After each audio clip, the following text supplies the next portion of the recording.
बोलছি ये तो ट्रेलर है भाई, ये अगर ट्रेलर है আর আমি এই সিনেমা দেখতে চাই না,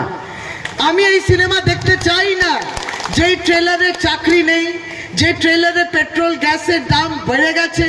যে পেট্রোলের দাম গ্যাসের দাম সহ বাজারে আগুন জ্বলছে, চাল ডাল চিনি নুন হলুদ সমস্ত দাম বেড়ে গেছে, ডিমের দাম বেড়ে গেছে, আর যেখানে কেরোসিনের দাম বেড়েছে, ভাই আমি এই সিনেমা আর দেখবো না, আর সিনেমা দেখবো না। তাই সেটা খেয়াল রাখতে হবে, এরা শুধু ভোট নিতে আসেনি, এরা আপনার জীবনটা, আপনি কি খাবেন, আপনি কি পড়বেন, কার সঙ্গে কথা বলবেন, মেয়েরা পড়তে যাবে কি যাবে না,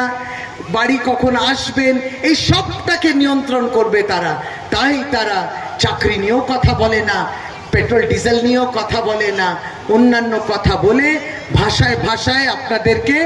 প্রলোভন দেখিয়ে ভোটটা নিয়ে নেবে। আর একটা কথা হিতেনদা বলছিল, এই ভোটের মেশিন সন্দেহ চোখে রয়েছে, কিন্তু আমরা এত বলার সত্ত্বেও ইলেকশন কমিশন নিয়ে এটা নিয়ে কোনো ব্যবস্থা করেনি। তাই জন্য আমাদের গুরু দায়িত্ব আরো বেশি বেশি করে জোড়া ফুলে ভোট দিতে হবে, তৃণমূল কংগ্রেসকে আরো বেশি করে ভোট দিতে হবে।